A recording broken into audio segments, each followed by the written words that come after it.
Staffing leads to optimum utilization of human resources. I'll repeat, staffing leads to optimum utilization of human resources, that is workforce. There is a surprising concept. What is optimum utilization of human resources? That is workforce. So proper use of workforce. In simple word, the workforce is utilized to the best of the potential. How does staffing helps in it?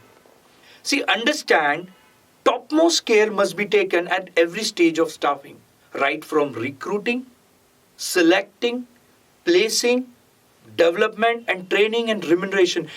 At every stages of staffing, if utmost care is taken, then you develop the human resource or the workforce which perform to the best of their potential.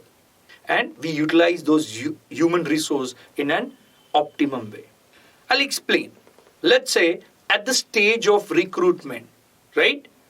I choose two persons who are not capable enough or experienced enough to deliver the job. So what will happen? For the same job, I'll need two people. But if I take a proper care, okay, in order to complete this sales managerial job, I need at least 5 years of working experience person. What will I do? Will I go with two personnel of 2 years, or I have to look after one person who is of 5 years? Yes, I'll look after one person at the time of recruitment who has the experience of 5 years. So suddenly what has happened? Instead of two person, the task will be done by one person, and that too effective manner.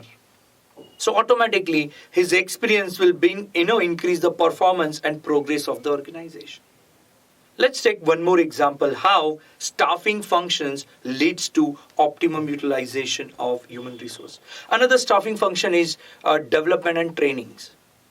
So once you recruited a person in the organization, is he ready to deliver to the best of his potential? No. Even though he's experienced enough, but working in different organization and working in our organization is altogether different ball game. So appropriate training and development has to be done for the employees. So what has happened, even though you are recruited a right candidate, but there is not appropriate training, so he will not be able to deliver to the best of his potential. So let's say in a production department, I have recruited a person who is a 3 years experience in production, but he was producing a plastic molding product and we have to produce iron moldings. What will we do? Will he be able to produce with the best of the efficiencies? No. First, he requires some proper training. With training, he'll be developed to a stage where he'll be able to give a standard output. So with proper training and development, which is the function of staffing, what we will able to do, we can enhance the capabilities of the workforce. So automatically, the utilization of workforce will be there for the best of the potential. Automatically output, the progress and the growth of the organization happens. So in nutshell summary, staffing leads to optimum utilization of human resource, that is workforce.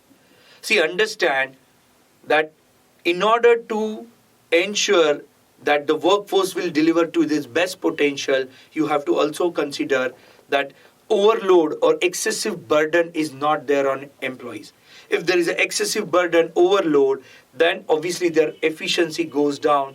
I'll explain this with an example. Let's say in the production department, we have an order which is to be delivered in 15 days. However, we have only 7% for finishing this task. But in order to finish the task in 15 days, we need 10 people. So what generally people do? They'll ask those 7 people to do overtime. But what will happen? They'll try to do overtime, but their efficiency of finishing the one task will reduce. So automatically, even though they are doing overtime, but after 2nd, 3rd, 4th days, their output will start reducing. So if the job demands 10 people, provide 10 people. Unnecessary overloading or overtime will reduce the efficiency of individuals. So appropriate staffing leads to progress and development and success of the organization. In simple word, staffing leads to optimum utilization of resources. Utmost care should be taken at the time of recruitment, selection, placements, development, training, remuneration. which leads to what? The employees performs to the best of their potential. As the employees perform to the best of the potential, automatically optimum utilization of human resources happens, and which leads to what? Development or progress of the and growth of the organization. Understand during the whole process the overloading or excessive workload or excessive work stress should be avoided in order to let employee perform to the best of their potential. Hence, staffing leads to optimum utilization of resources.